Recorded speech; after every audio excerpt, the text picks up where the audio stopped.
2 clicks, and we are live. I love that it gives me an exciting message on my screen. You're live. So welcome, everybody. Hi, Paula and Lynn out there. Oh, my goodness. Already, everyone letting us know where they're joining us from today. Give us a shout out in the comments. We're so happy to see everyone. Pat Macy, I could just drive over to your house. I'm in, where am I today? Dunwoody, Georgia. So you know where I am, Pat. Welcome, Seattle. Beth here from AutoCrit as we wait for folks to get all connected and grab your virtual seats for today's show. I have with me J Thorn today, so we'll talk to him in just a moment, just giving the pipes a chance to warm up as it does. I like to make a lot of jokes about the internet. You know, oh, it's slower when it's cold because the pipes constrict. And I was doing that the other day, just being nerdy. And I was on the phone with an actual technician. And he said, well, it's actually, I was like, oh, no. So maybe.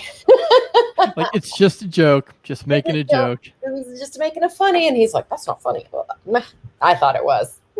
What are you going to do? I also, everyone out there may see a command appearance by the official AutoCrit office cat. So, yeah, welcome. Great.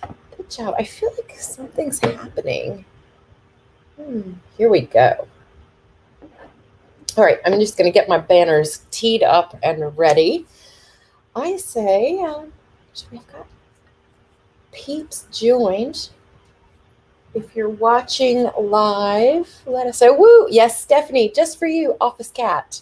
She was actually even making a little meowing sound for you. She says hi. Let's, you know what, Jay? I think we're ready. I think we can jump right in. Let's do it. Because in this 14-day, office cat is in the bookcase. In this 14-day AutoCrit Community Writing Challenge, we don't have a moment to waste. So, so I will, without further ado, turn it over to Jay to introduce himself. Now, I had a little thing prepared. J Thorn, podcaster, author, juggler of wombats, so many things. But I'm just going to let Jay tell us a little bit about him and what he's going to help us with today, what he's going to share with us. Hey, Beth. It's great to be here. Thanks. Yeah, I think that pretty much sums it up. Juggler wombat. No, I'm an author and publisher, podcaster, writing coach. For the past, I guess, a little over 4 years now, I've sort of been a full-time creative and just dividing my time up between writing and helping other writers. Oh, great. And I know that you are especially qualified to help our group today because, as I mentioned, most of us here are within the mid-stretch of the AutoCrit Community Writing Challenge, which is to create, write, edit, and polish a short story in just 14 days. And I know that you know something about that, Jay, because your own personal commitment for this year has been sort of along those lines. Tell us what you're doing. Well, I'm writing and publishing a short story every week of the year for 2021. Wow. So naturally, we expect 2 short stories from you in this 2-week challenge. Would love to hear, a little bit about that background, like why you took on that challenge and some tips for our viewers on how to make that a reality. Yeah. Well, it's not a reality until January 1st of 2022. So I'm going to keep my fingers crossed. But I will sort of give you some of the backstory on it. I have an author community, and within that author community, I have a small mastermind group. And as we were talking about what we were going to sort of what our vision was for 2021 as a group, and a lot of the members said, I really want some type of regular accountability. Like, I think that would really make me a better writer. And so I gave folks an option. I said, it doesn't matter what it is. Like, it could be an 800-word blog post. It could be a chapter from a novel. It could be a 2,000-word short story. Pick one thing for you that fits you and commit to that every week for all of 2021. And we have a shared Google spreadsheet, and people are putting their word counts in, and we're staying accountable to each other. And this was a few days before the last couple days of 2020. And as we were getting ready for this, I thought, I probably should do this too. Like I should put my money where my mouth is. Like if I'm asking the people in the mastermind to make this kind of commitment, I should do it as well. So I just so happen to be really kind of diving back into short stories. I love the medium. I love reading them. I love writing them.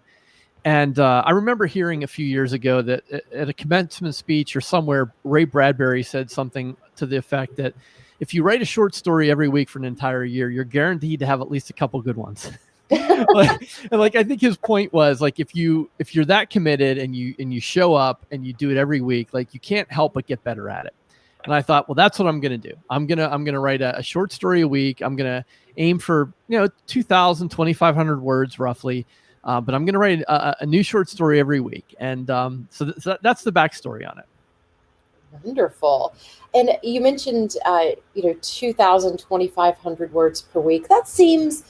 It seems like an achievable goal, but still a stretch. So how are you finding your volume output, if you will? How's it going so far? We're in, what month is this? May.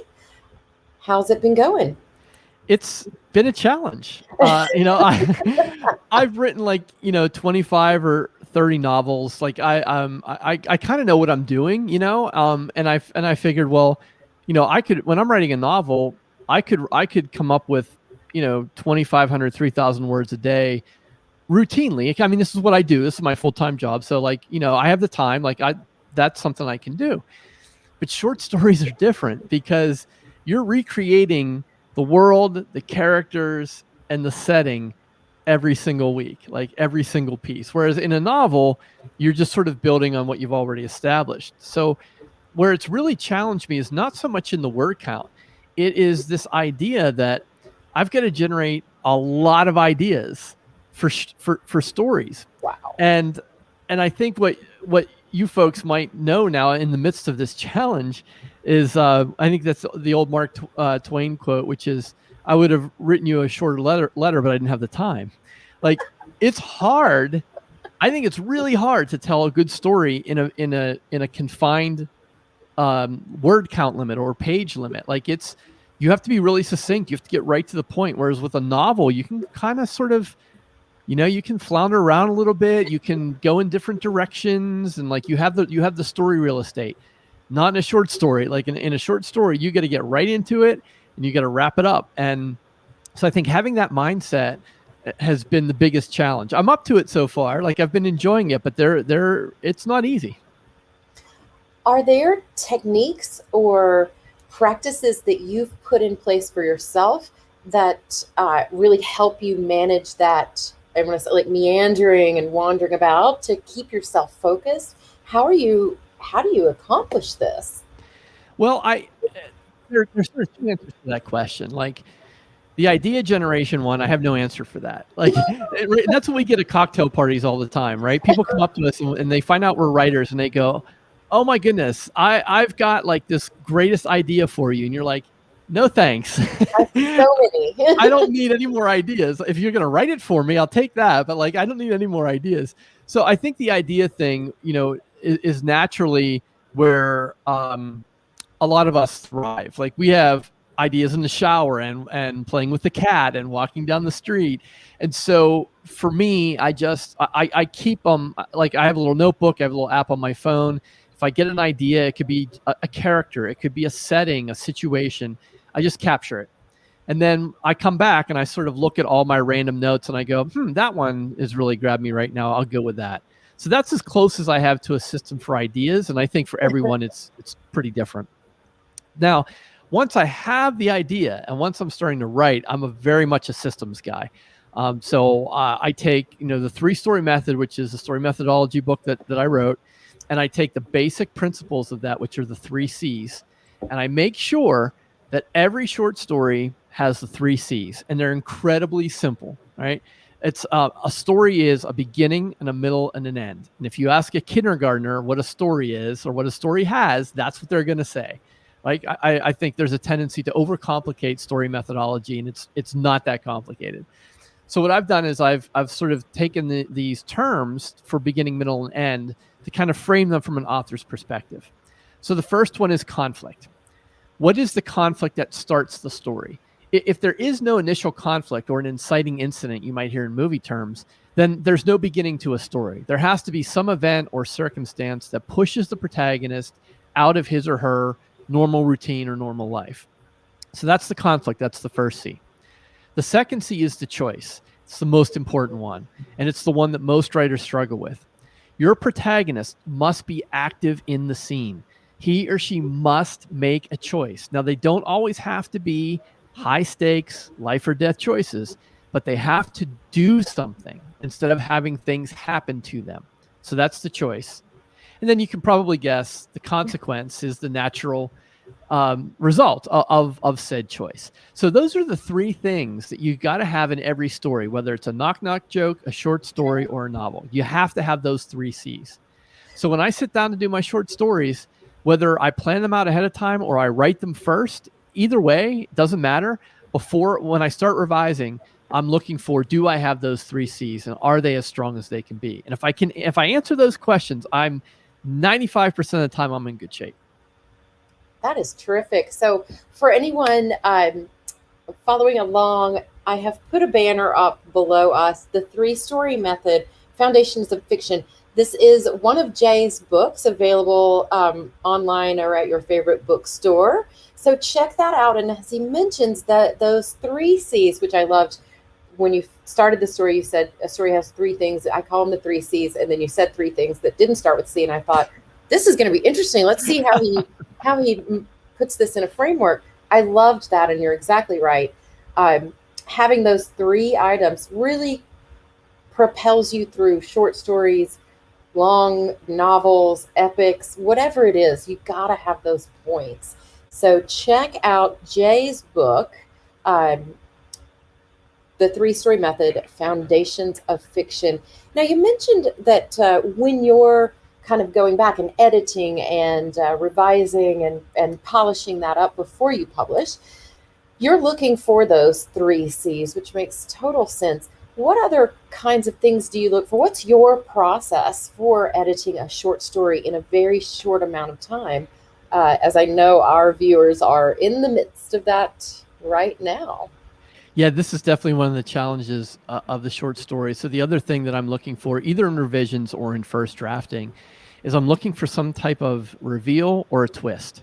I think that's what a lot of short story readers want. They want to be surprised. They want to be shocked.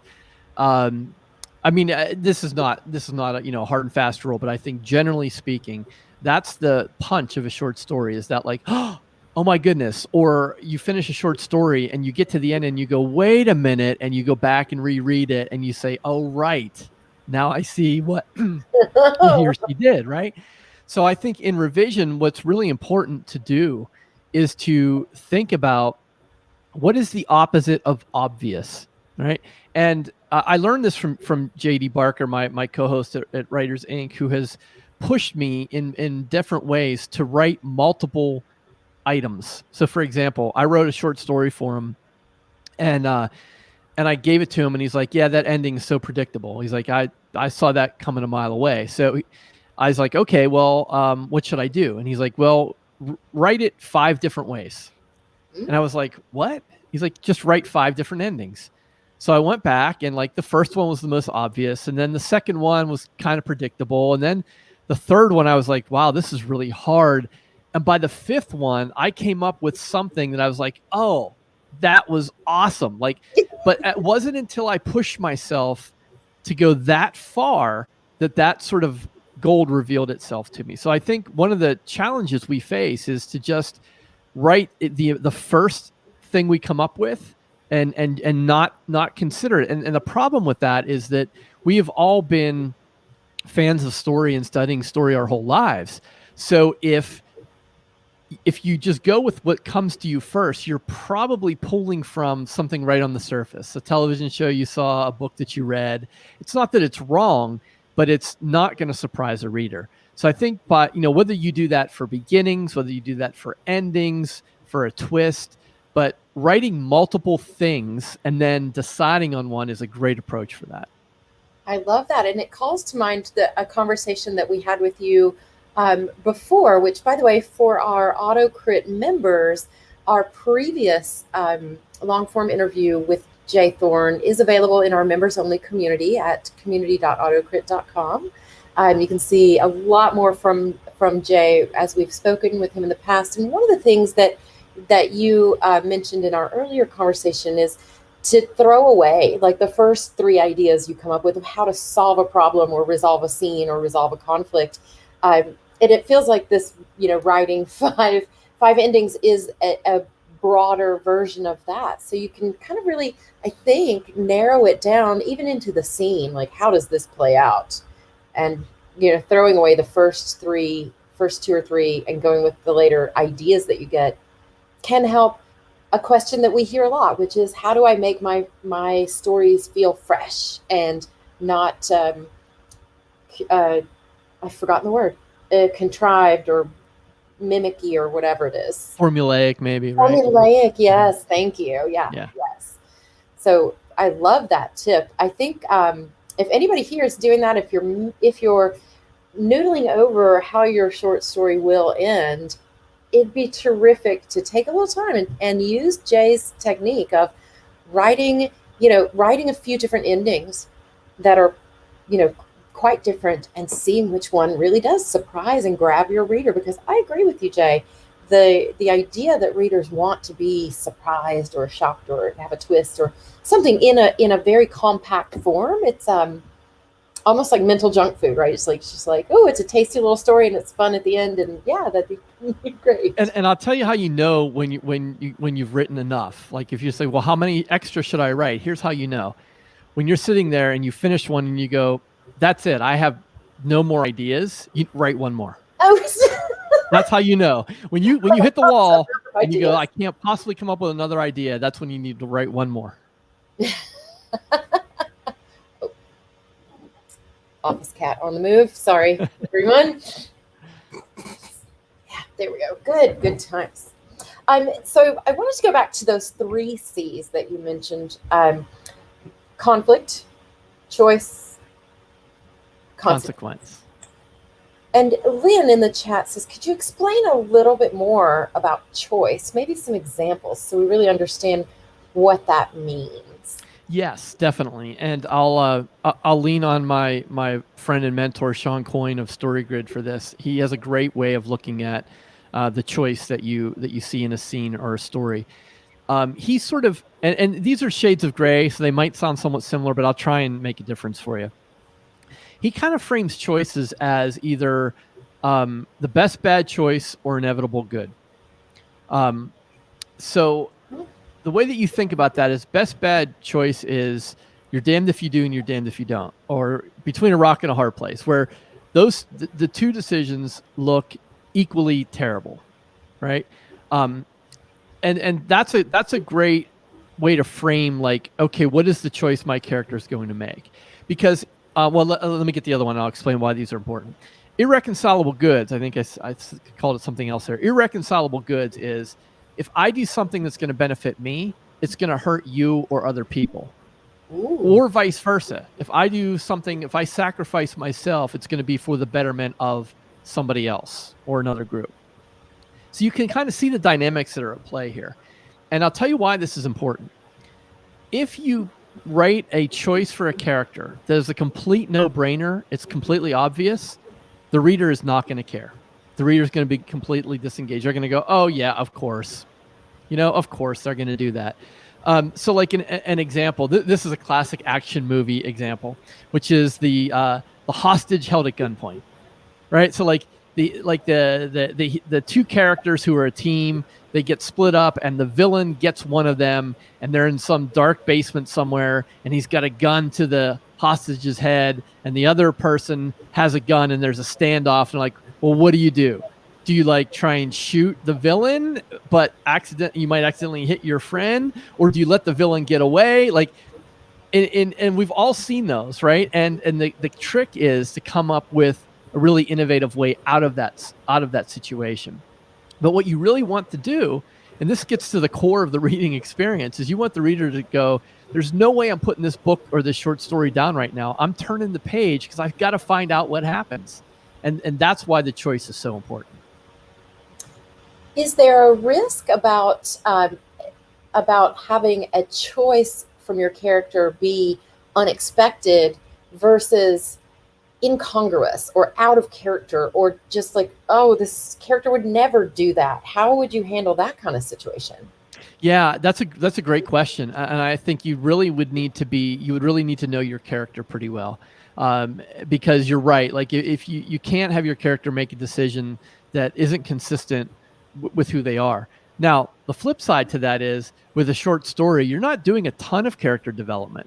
So I think you have a little bit more leeway in that the reader just doesn't have a lot of information on the character the way they would in a novel. But you're absolutely right, Beth. I think you have to balance the decision that they face with the character you've built.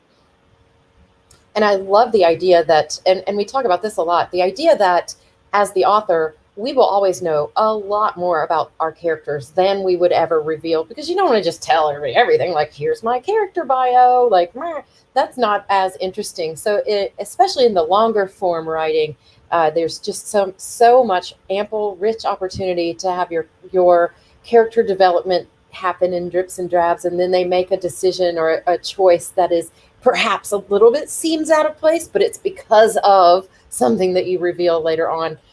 But yep, in that short story format, you're revealing less. You've got less real estate to work in, but there's still some opportunity to make things a little surprising and engaging, and perhaps the fact that your reader doesn't know the character as well because it's the short form gives you a little more leeway, perhaps. I love that idea. Yes. Yeah. On page 3 of a story, they're not going to say, oh, this character would never do this. They probably don't know them that well. Right. That's wonderful. So let's talk a little bit now. Don't forget, everybody who's watching this live, and thank you so much for joining us again, by the way. If you have stories, if you have questions for J Thorn, pop them into the chat. We'll be taking those questions as we go along. Now, you mentioned, in addition to all of the other things that you do, writing, publishing, juggling of wombats, you do a podcast. So you are part of the Writers Inc. podcast, available wherever you get your podcasts from out there in our viewership. Tell us a little bit about this journey, because, wow, it's another great way to tell stories, but it seems a bit of a divergence. Yeah, there's a good origin story here as well. I don't want to forget this. If you go to the writersincpodcast.com, which is our podcast homepage, on the top right, you'll see an opt-in for a revision masterclass. It's just an email list. But what you get is the short story I mentioned earlier about the one that JD forced me to write multiple endings for. We basically shared that as a revision masterclass, all 12 versions of the short story. So if you want to see the whole process and how we went from an idea all the way to a finished short story, definitely check that out. It's free. It's just an email sign up. But if you're writing the short story challenge and you kind of want to see the progression, that might be good to check out.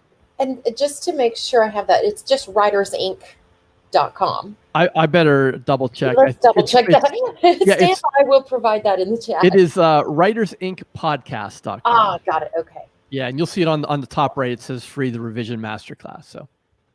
Okay, I just put that in the chat. Focus. I'm online. I'm not going to go download it right this minute, even though I really want to.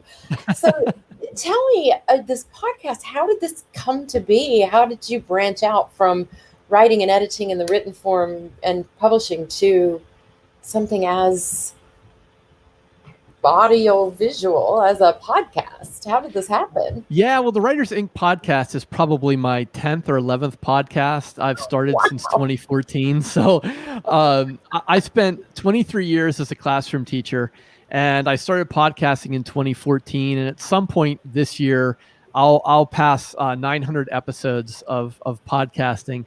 So I'm not shy. I have no fear of public speaking. I love the microphone.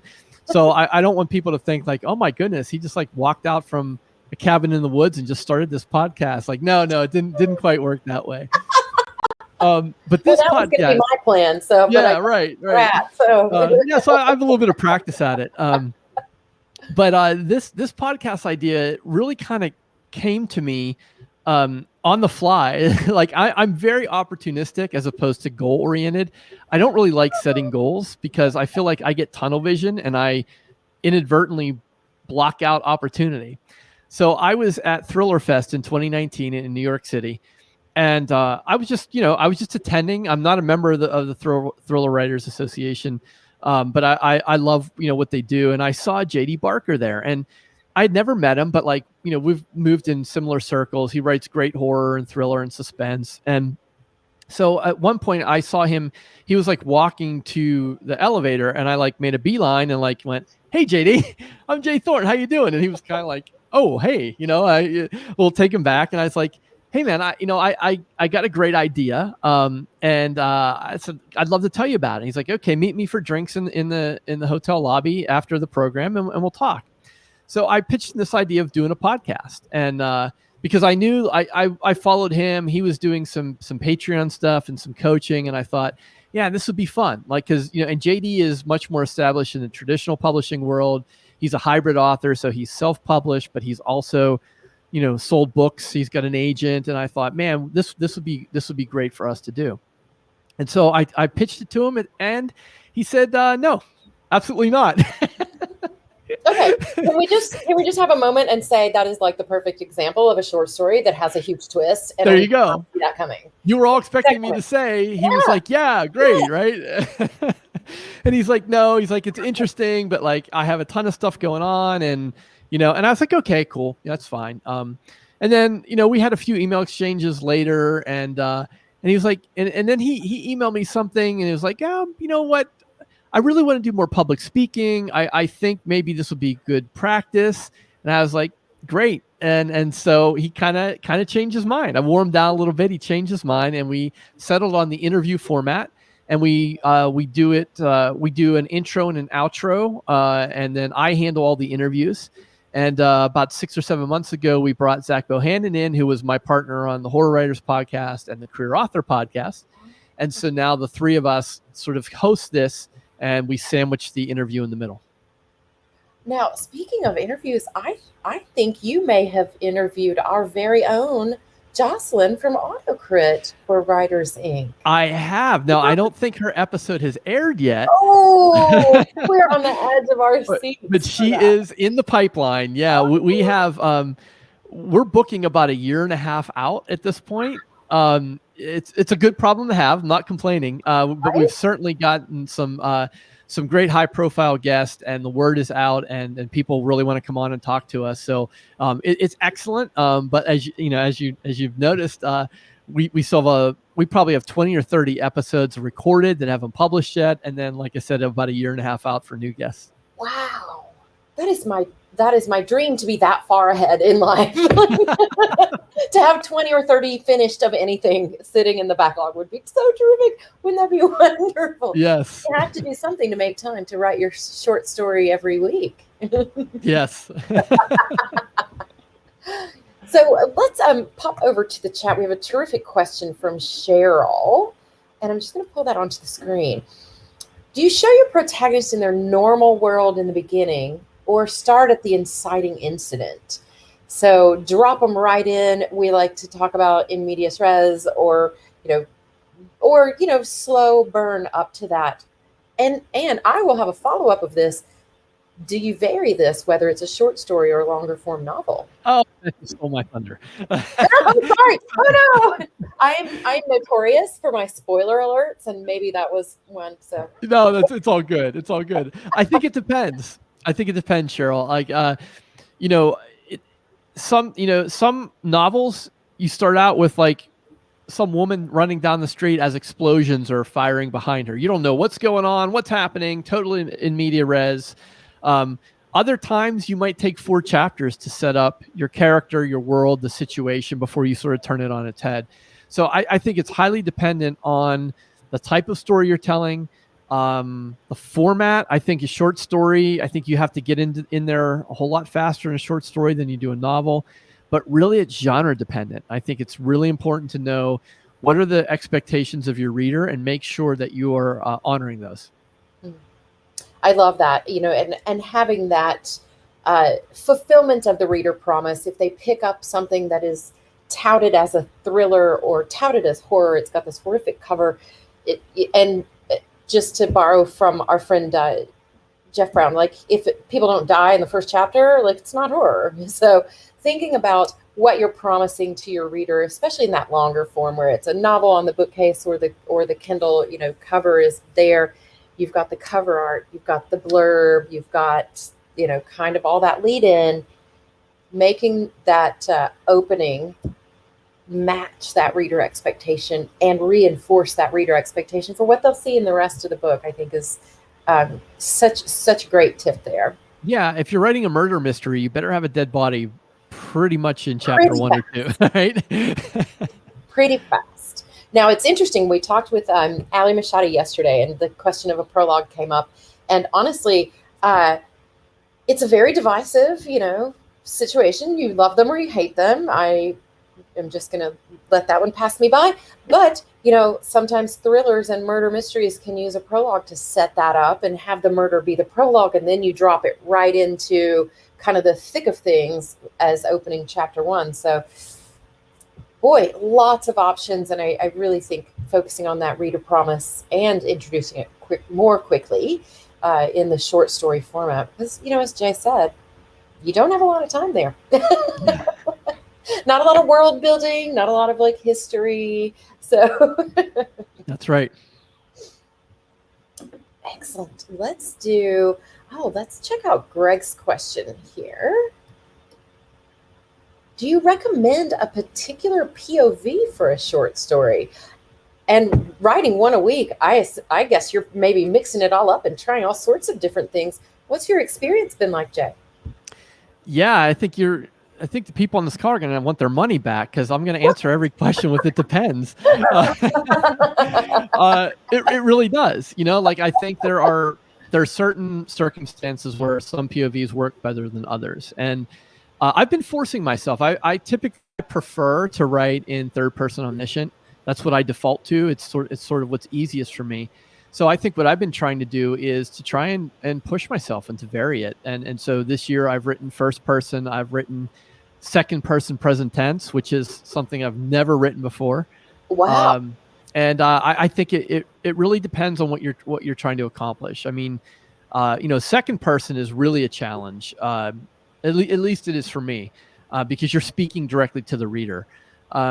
First person is definitely more intimate. You're firsthand telling the reader what the character thinks and how they feel. Third person gives you broader perspective. So, I would say to Greg, think of POV as tools in your toolbox, and you have to just choose the right tool for the job. And so you have to look and see. And again, it goes back to genre and reader expectations. YA fantasy is typically first person. It doesn't mean you can't write a YA fantasy in third person, but most readers are expecting that. And so your odds are better of having your story read if you honor that convention. Again, it doesn't mean you can't break it, but the odds are in your favor if you honor it. Interesting. I have heard also third person limited or even first person for things like mysteries or detective kind of, so it's a very close, limited point of view because you want to retain that mystery and so forth. But it feels like, especially if you're used to writing in third person omniscient, for example, feels like a short story is such a fun way to experiment with other POV, other genre, mashing up genre. I just can see a lot of potential to sharpen the tools that you have by doing short stories. Now, one a week, as Jay is doing, might be, yeah, but something like a flash fiction, as Lillian says in the comments, like writing a quick flash fiction to help sharpen those skills. And as with anything, and Jay would probably agree, like the more you practice it, the more you'll improve, and the more feel you'll have for, okay, this is the story I'm writing, this is kind of the genre, this is the vibe and the reader emotional journey I want to take them on. It'll help you lead to the right POV if you've practiced, maybe do it 2 or 3 different ways. Yeah, and I think this gets a little more to an area of mindset, but I'm a firm believer in really doubling down on your strengths, not so much your weaknesses. So like you might hear like, well, I'm not very good at this, I'm going to work harder at it. You're going to get much better if you take something you're good at and become excellent at it than if you take something you're terrible at and then become mediocre at it.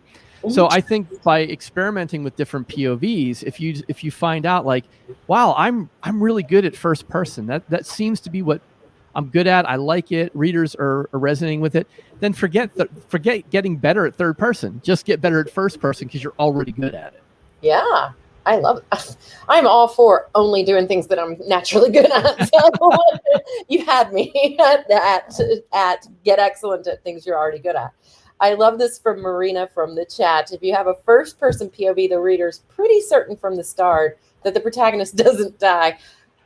Pretty certain. Not certain though. So I'm glad she brought this comment up because I wrote a short story this year where the protagonist dies and it's in first person. But and that's the twist, is the protagonist doesn't die on the page. Ooh. So like you get to the end and you realize that the protagonist's death is inevitable, but they haven't died yet. So this is again where you get into like you're forcing yourself through 4 or 5 or 6 different endings and you come up with something clever, something that you haven't seen before, and that's what's exciting about it. I love that. I was just thinking like The Sixth Sense, where it's like, oh, I am a dead person. It was sorry, spoiler. I think the statute of limitations on the Sixth Sense movie has expired. Yeah, I think so. Yeah, hopefully. If anybody's watching, sorry. Let's look at what Skip says. Do you have a protagonist and an antagonist in your short stories? I tend to default to a single character in most of his short stories. Jay, what are your thoughts on that? Great question, Skip. You don't need an antagonist as a character. You just need a force of antagonism. So, for example, if you're writing a survival story, there's a woman who's hiking in the mountains and her arm gets stuck in a rock. Right? There's no antagonist. There's no other character, but there's a force of antagonism, which is the rock or nature or her own mental struggles, whatever it happens to be. So, I would say that is true whether it's a short story or a novel. Think of the antagonist as a role instead of a character, and then it really gives you a wide palette. You can use environmental aspects as a force of antagonism, yes. Groups of people, societal systems. They don't necessarily have to be a character. I think I completely agree with that. And the example that comes to mind is like the Amityville Horror, the house, like yes. Or the hotel in The Shining, along with Jack being crazy. But fantastic ideas to think of a force of antagonism. And I wrote that phrase down because I just love it. Nature or society or law or it can be your own limitation. It doesn't have to be a person or an individual. Right? I mean, you could write a short story about someone trapped in a tight space, and maybe the force of antagonism are their own thoughts and their own feel about what's happening. Yes. Oh, if the force of antagonism is their mind, oh, now we have, and so this is back full circle to where Jay said, I have so many story ideas. Please don't give me any more. I think I just got 3 more. There you go. Conversation. Thanks a lot. Thanks for that. Oh, let's pop over to, so back to those 3 C's, very popular today. So thank you for sharing that with us. Let's talk about the final one, the consequence. You mentioned earlier on that it doesn't have to be massive stakes, end of the world kind of things. But how would you define consequence? What's the scope? And can it be implied? Yes. Yes. So this can get really fun. So one of the ways you can sort of innovate in your storytelling is you can push the 3 C's either off the page or into the next scene. So for example, consequence works well for this. If you have a character who makes a decision, they make a choice, and then you end the scene on that choice, you've created what we all know as a cliffhanger. And all you do with the cliffhanger is you take the consequence and you push it either into the next scene or you imply it, right? So if it's a short story and you write it in a clever way, then the consequence can happen off the page after the story's over, and the reader understands that. If you're writing something serialized, and this is something I'm working on now because I'm going to enter the Kindle Vella program and write some serialized storytelling, is to take that consequence, push it into the next episode, and you can even have that consequence do double duty. It can be the consequence for scene 1. It can be the conflict for scene 2, yet be the same thing. Ooh, I love that idea. And I always enjoy a cliffhanger. Leaving just that little something, even at the end of a novel, just leaving a little something open. Don't fully close every 100% of all the story arcs and all questions are answered. Leave a little something hanging out kind of right there in the back of your reader's mind. It can really stick with them long term. So yes to a cliffhanger, the 4th C. That'll be like the next, the revised edition of the 3-story. It's funny you mentioned that, Beth, because I'm working on a 3-story method book for short stories. And one of the adaptations for short story, the 3 C's are going to be conflict, choice, cliffhanger. You heard it here first, everyone. Yeah, you got it. You nailed it.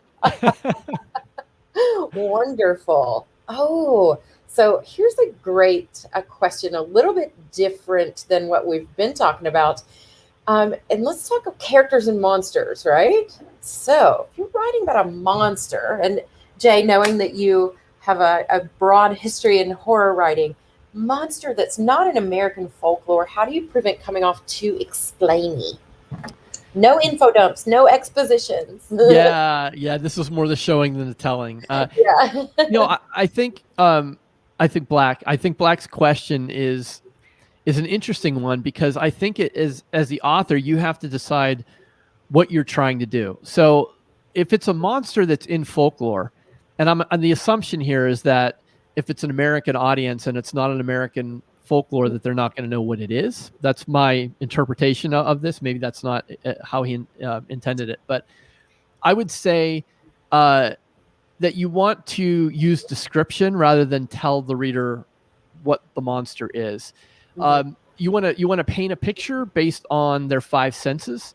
And this is a little revision tip that I've always done, is when I'm revising, I write 5S in the margin all the time. And that means 5 senses. We default to sight, but we all have 5 senses. So it's important for me when key scenes, descriptions, or just moving from one scene to another, that I try to incorporate as many senses as I can within it. And I think that helps. Now, the flip side to that is, like, let's say you're writing a vampire story. You don't have to physically describe the vampire if you're writing a vampire story to fans who read vampire novels, if it's a traditional vampire, because we all know what that is, right? I have a very clear picture. Right. And so unless you're doing something different, like, sparkly vampires for Twilight, or, mutant vampires for The Strain, or if you have some other variety of vampire that's different, but use the cultural shorthand if it's appropriate. And if it's a monster that is unique, that you created or not familiar to your reader, then use the senses to show them what it looks like or what it is. I love that. And speaking of senses, we talked last week on, that was Thursday last week, we talked with Rain Hall, who was sharing with us tips and tricks about setting and incorporating setting into short story without, using up all your literal and figurative real estate. She talks a lot about the senses and thinking, as you were saying, Jay, use your senses to describe the monster. I went back to the conversation with Rain where she says, smell is so powerful. And I got to tell you, you have a really big opportunity. If your monster has this smell, and that's the first indication that your monster is appearing, wow, use that maybe, right? So something smells like, garlic and and dead fish or whatever, and that becomes kind of that. Oh, then you look over your shoulder and there's this monster that's not in folklore. Yeah, so you can exactly. really, you can feel the hot breath. You can kind of do, even Rain talks about the 5 that are so familiar and so common and so well known. But think about things like air pressure and temperature and vibration. And, there are so many other ones that could be there. Smell's so powerful. It is. And smell is the one that, scientifically speaking, is most likely to trigger memories or nostalgia. So if you can use smell, you're really going to tap into an emotional undercurrent for the reader. Mm-hmm. So definitely, if our viewers out there didn't get a chance to watch our show with Rain Hall, that is out here on YouTube. So give that a watch as well. And let's see. Oh, before I forget, you also, Jay, have this amazing thing called the Story Rubric, and you've made that available for free download. So I'm going to pop that little banner up, and I would love for you to tell us. True confession, and I told this to Jay before the show started, I'm not exactly sure what a rubric is, but I like to use the word because I feel very smart. So I'm going to put this banner here, and I'm going to ask Jay to tell us what this is, this Story Rubric, and how you can use it, and how you, as a viewer and a user of this, can even improve it. It is a fancy checklist. That's all a rubric is. It's a fancy checklist. I'm going to use rubric from now on instead of checklist. Yes. This came out of the work I've done with literally hundreds of clients over the years, trying to sort of come up with a way to analyze their story that isn't subjective. Because we've probably all had editors or beta readers who said, I really like your book, but I don't know, there was just something I didn't quite get me. And as a writer, you're like, well, what do I do with that? Like, how do I improve that? It's totally subjective, So I took the rubric idea, which I used in my classroom for decades, and I adapted it. And it's at storyrubric.com. And it's a download right on the page. There's not even an email opt-in. You can just go right to the page and immediately get the rubric. I've posted it as a Word document, a Google Doc, and a printable PDF. And the other thing I did is I put this in the Creative Commons. And what that means is you can use this, adapt it, change it, and as your own, as long as you just give me attribution and say I created it. You can use it for your own clients, for your own writing. And if you create an adaptation and you send it to me, I'll even put it up on this page. So that's what the Story Rubric is. And if you go there and pop it open, you'll see that what I've done is I've segmented the different elements of storytelling, like character. There's a character section. So in there you have characterization, dialogue, wants and needs, character arc. There's things on genre. There's things on style. Mechanics. And what a rubric does is it puts sort of the low end score on the left and then the optimal high end score on the right. So starting on there's 4 columns for every category.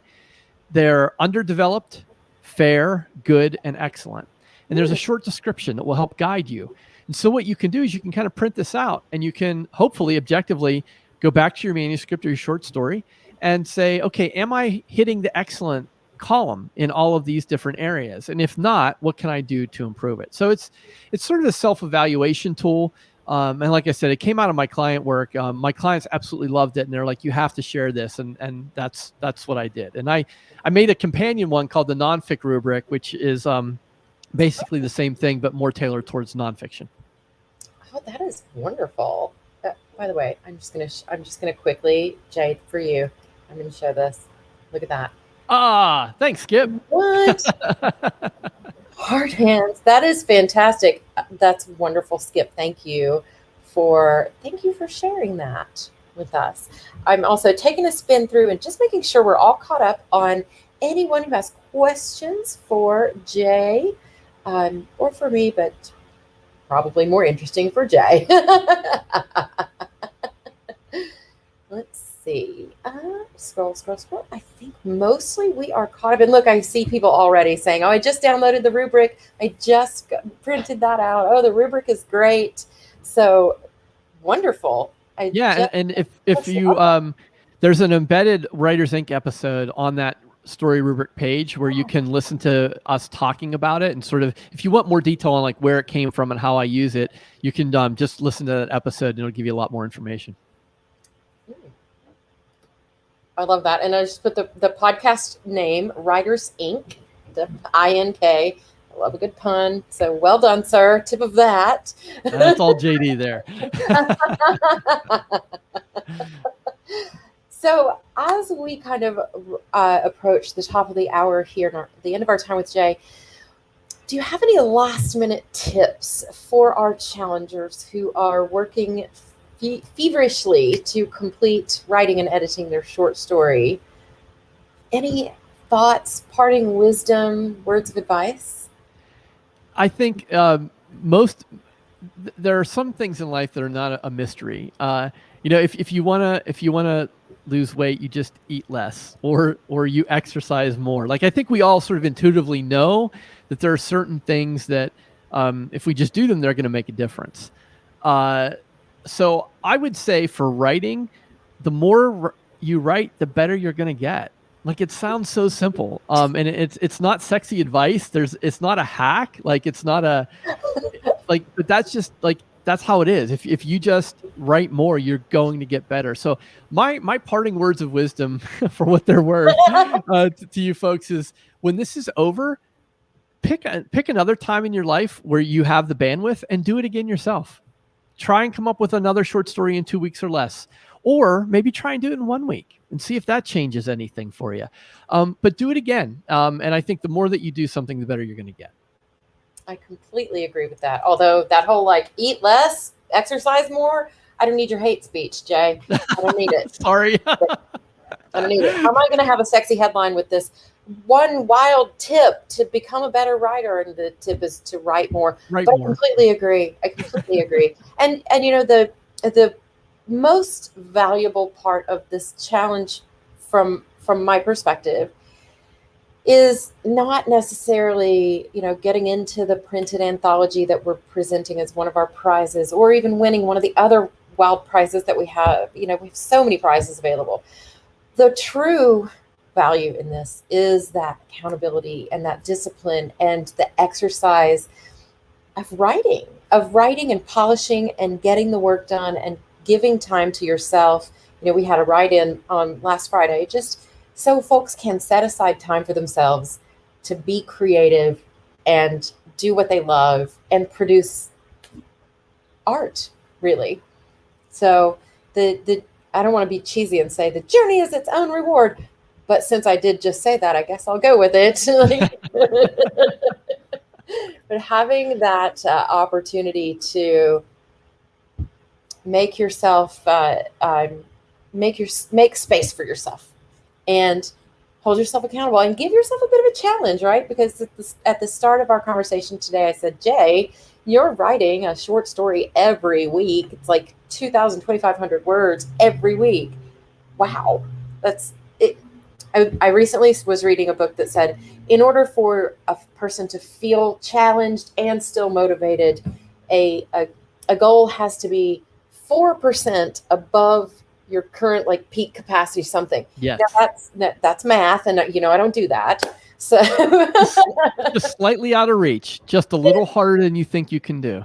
A little harder than you think you can do. If it's 400%, it's demotivating. If it's minus, if it's way easier than you can do, that's also demotivating. So just a goal that is a little bit harder than what you think you can do works wonderfully. Let's see. Oh, and so Melissa, to your question, let's do that real quick. What would be the average word count on short stories? Typically, they are around the 3,000 to 5,000. If you go over that too much, you start getting into novella length. If you get too much below that, it gets to be, I don't want to say flash fiction because that's normally even smaller. What are your thoughts on these? Yeah, it's a little bit like asking how long is a piece of string. A short story is sort of a really nebulous kind of thing. But I would agree with you. There's a certain expectation for readers that, I would say under 5,000 words, because any more than that, they get too invested and then it's over. So if you're looking for a true short story experience, I would say keep it under 5,000 words, generally speaking.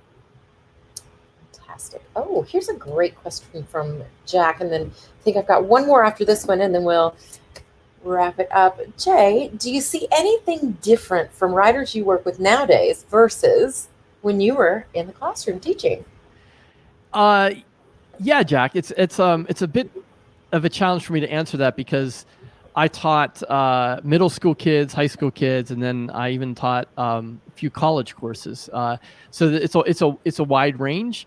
I would say the biggest difference now is that there's so much more information available about writing. And even 10 years ago, when I sort of first started in the industry, there just wasn't information. Like, you had to find it.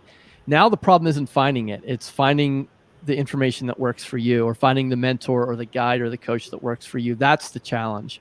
So I think that's the difference, is that it's you're better off looking for writers who are where you want to be in a year and following them, as opposed to tuning into the fire hose of information that's coming at you. I could not agree more. And when you said you had to go find information, I had a flashback to the old card catalog and the Dewey Decimal System, and pulling a paper book off the library shelf to learn about writing. And now there is so much information available, and so many ways to learn: video, audio, online. Real books still exist. So I love the fact that that is the biggest difference. And people are really able to learn and grow and practice the way they want to, or the way that works for them. I have a friend who is so auditory, just hearing something and that's locked in. I have to write it down. I have to see it on a calendar. I have to, so I'm a very not, if you tell me, I will forget. So having a lot of different venues to gather information is just help, but can be a little overwhelming. So we've got just a couple more minutes, and this question I've saved for last because I really want to understand as well. When you're doing your short story, Jay, I'm just going to pull this up. Do you edit both? Like, do you write and edit? Yeah. Do you edit as you go along? What's your personal process, and how do you become more efficient? Well, I have an editor who's working with me in tandem on this project. He offered his services to me. So I write the short story in a couple of days. I send it to him. He edits it. Well, I should say I write it in a few days. I take a day or two to revise it. I send it to him. He edits it. He sends it back to me. I make one final revision, and then I publish it. And I went to my fiction list, and I sold this directly to my list. And I said, I'm not putting these up on Amazon. I'm only selling them directly to you. And so every week, every Sunday, those people on the list who purchase this, they get it. And so it really forces me. Like Sunday's the deadline, and I have an editor. So it's also taught me that, I don't have to be a perfectionist. I don't have to torture myself over every single word. Sometimes I just got to write the story, get it out, and then start on the next one. That's tremendous. And I'll tell you a couple of reasons why. One, we talked with Ali Mashadi yesterday, and she talked about that paralyzing feeling that you can sometimes get if you're in there with every single word and you're doing word by word, letter by letter. Does this comma stay or does this comma go? Then you're ready. You're ready to release it. You're ready to go out to the wild. That self-imposed structure and kind of deadline pressure of every Sunday you have your list, and there are people standing there waiting for your. I love the idea of a J Thorn subscription, right? So every Sunday you get your J Thorn story subscription delivered right to your inbox. But it does give you that accountability. Yes. And I can't believe your editor just volunteered to sign up to edit a short story every week along with you. I can't believe he did it either, but I was like, all right, Jeff, you want to do it? Let's do it. Sure. Somebody's up for a challenge. That's wonderful. Having a great editor as a partner is just invaluable. So love that that your editor's taken that journey with you. Yes, now, me will too. they do it again in 2022? Yeah, I don't know if I'm going to do it again next year. But. I don't know. Anyways, but we're certainly enjoying 2021. Thank you so much, Jay. We appreciate you so much. It's been such a pleasure having you with us today. Anything that we've missed? No, I think we're looking good. Great. Thanks, Beth. I really enjoyed the time here with you today. So much fun. Thanks, everyone, for joining us. And if you're watching the replay, check out the chat for some valuable links to download that story rubric and check out Jay's book, which is The 3-Story Method, Foundations of Fiction, and coming soon, The 3-Story Method for Short Stories. Thanks again, Jay, and thanks, everyone, for joining us. Talk to you soon. Bye.